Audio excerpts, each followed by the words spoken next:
नमस्कार, news point लेकर हाजिर हूं मैं राजीव। दोस्तों, महाराष्ट्र की तर्ज पर बीजेपी बिहार भी जीतना चाहती थी, लेकिन अब खुद बीजेपी ने ऐसी उल्टी गंगा बहा दी है कि उसके बिहार हारने के आसार तो बढ़ ही रहे हैं, बल्कि उधर महाराष्ट्र की जीत भी बीजेपी के लिए हार में बदल सकती है।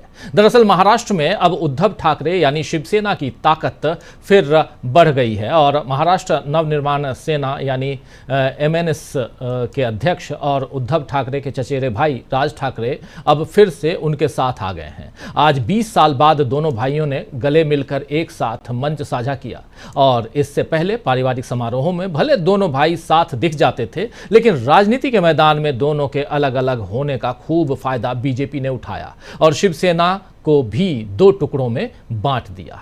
इसके बाद यही खेल एनसीपी के साथ भी खेला गया। मगर अब महाराष्ट्र के सियासी हालात बदल रहे हैं। आज हिंदी को अनिवार्य करने के बीजेपी के फैसले को रद्द कराने की जीत में ठाकरे बंधुओं ने विजय रैली निकाली।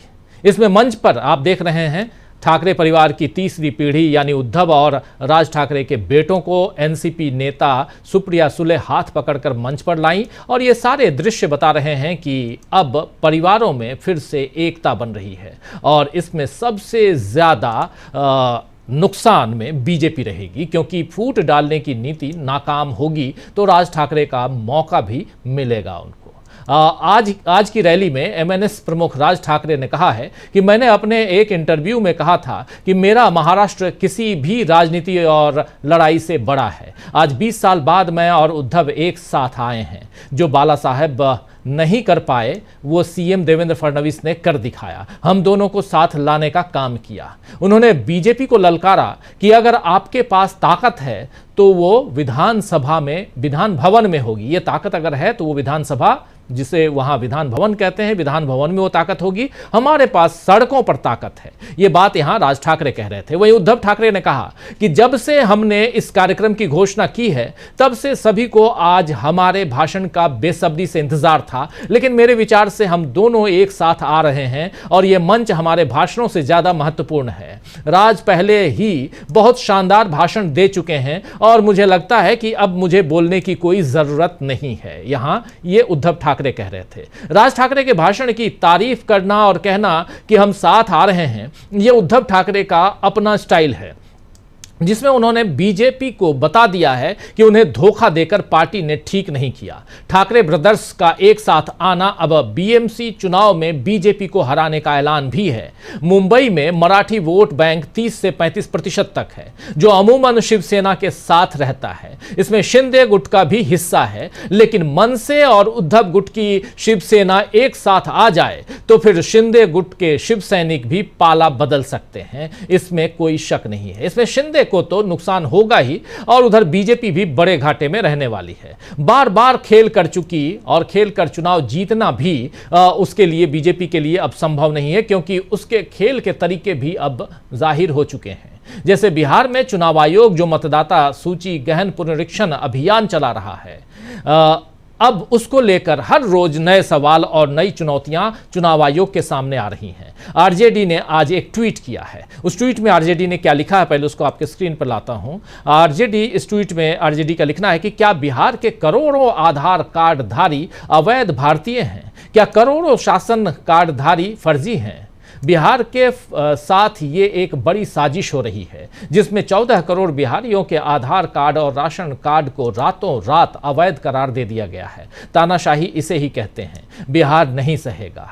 इसमें तेजस्वी का एक वीडियो भी है। तेजस्वी यादव के इस वीडियो को RJD ने साझा किया है। मैं कहूंगा कि ये वीडियो जो है उसको जरा स्क्रीन पर ले आइए और क्या कह रहे हैं तेजस्वी यादव, जरा सुनिए।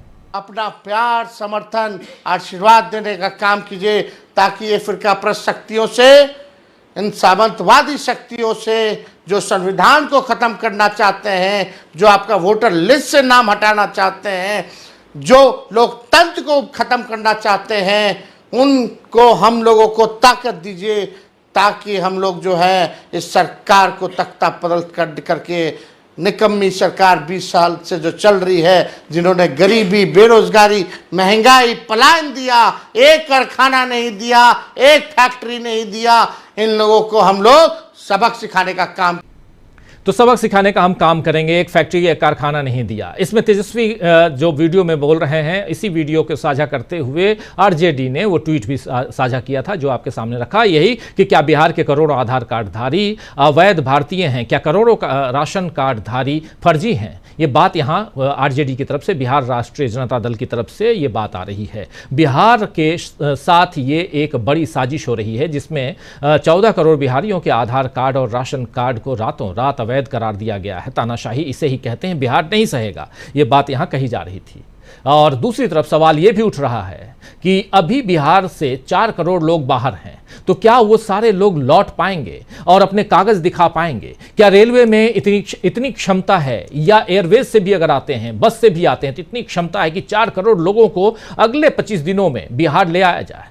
इतने सारे लोग वापस कैसे आएंगे? चुनाव आयोग अपनी तरफ से बार बार यह साबित करने की कोशिश कर रहा है कि वो नागरिकों के हितों की रक्षा के लिए यह कदम उठा रहा है, लेकिन विपक्ष के सवालों के जवाब न दे पाना ही बता रहा है कि कुछ दाल में काला है। इस मुद्दे पर विपक्ष का बढ़ता विरोध कब तक बीजेपी बर्दाश्त कर पाएगी, या पोल खुलने के डर से बीजेपी पीछे हट जाएगी, ये देखना होगा।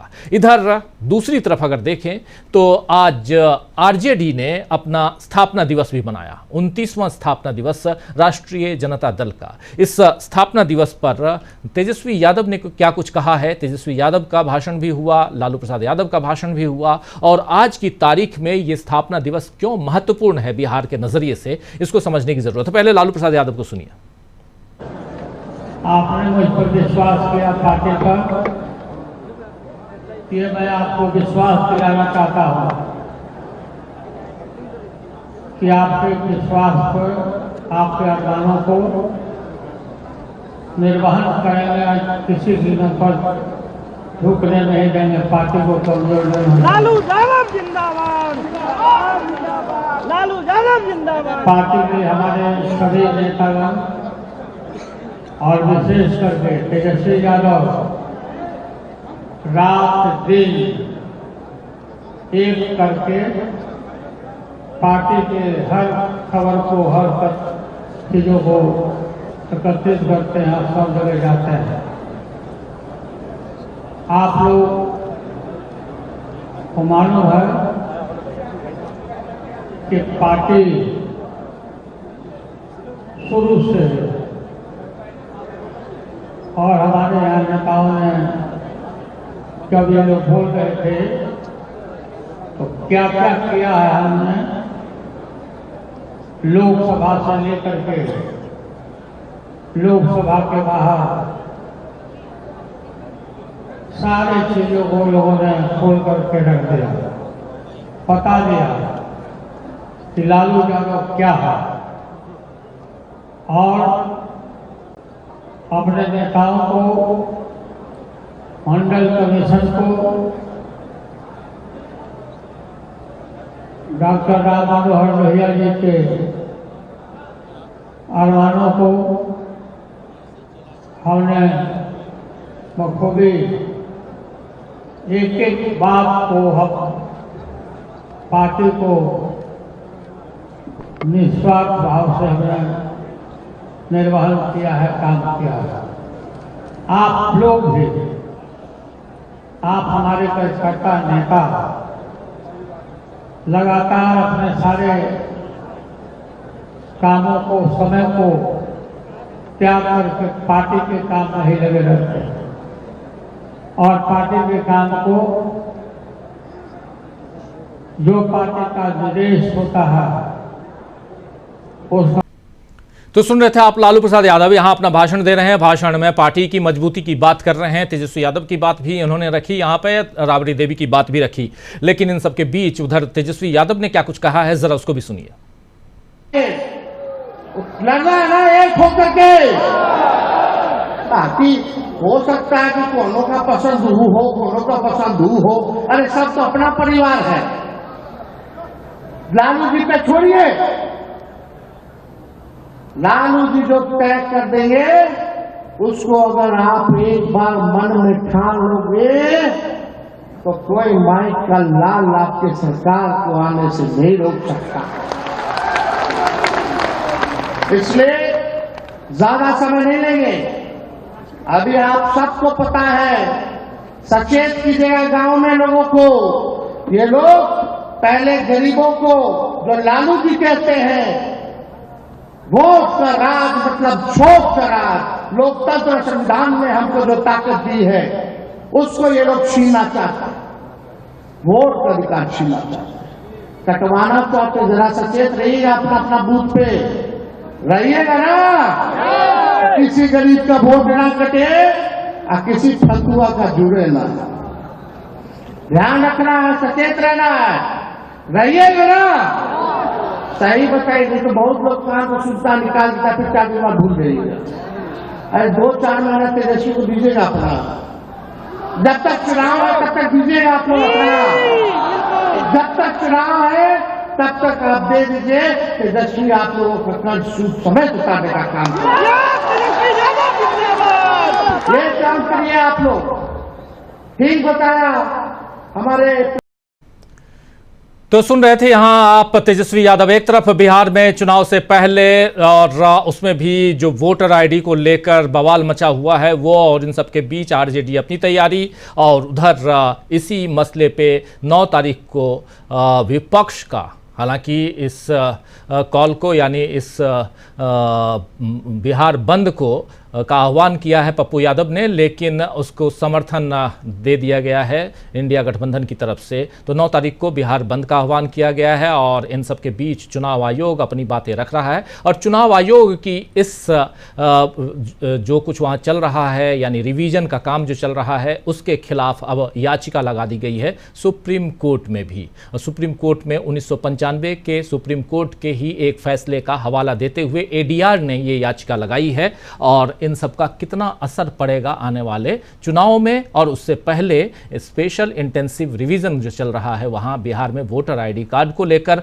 और उसका कितना असर पड़ेगा, इन सब पे आज चर्चा करेंगे। हमारे साथ कुछ वरिष्ठ साथी जुड़े हुए हैं, उनसे पहले आपका परिचय करवाता हूं और आगे बढ़ते हैं।